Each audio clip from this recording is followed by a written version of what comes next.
अमरीका जे राजधानी Washington में white house भरिसां firing जो वाक़ियो पेश आयो आहे, जंहिं नतीजे में 2 नेशनल गार्ड ज़ख़्मी थी पिया आहिनि। अहम ख़बर नाज़रन सां शेयर कयूं पिया। तर्जुमान व्हाइट हाउस जो चवणु आहे त फायरिंग कंदड़ शख़्स खे हिरासत में वरितो वियो आहे। ब्रेकिंग न्यूज़ नाज़रन सां शेयर करे पिया अपडेट कंदा हलूं त अमरीका जे राजधानी वॉशिंगटन में व्हाइट हाउस भरिसां फायरिंग जो वाक़ियो पेश आयो आहे, जंहिं नतीजे में 2 नेशनल गार्ड ज़ख़्मी थी पिया आहिनि। तर्जुमान व्हाइट हाउस जो चवणु आहे त फायरिंग कंदड़ शख़्स खे हिरासत में वरितो वियो आहे। तर्जुमान मूजिबि सदर ट्रम्प खे फायरिंग जे वाक़िए बाबति आगाह कयो वियो आहे।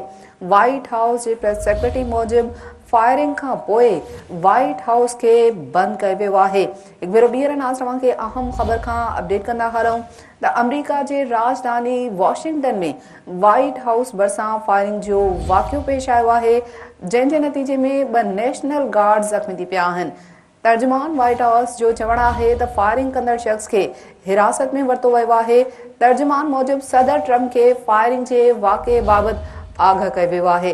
अवां खे ॿुधायूं पिया त व्हाइट हाउस जे प्रेस सेक्रेटरी मूजिबि फायरिंग खां पोइ व्हाइट हाउस खे बंदि कयो वियो आहे।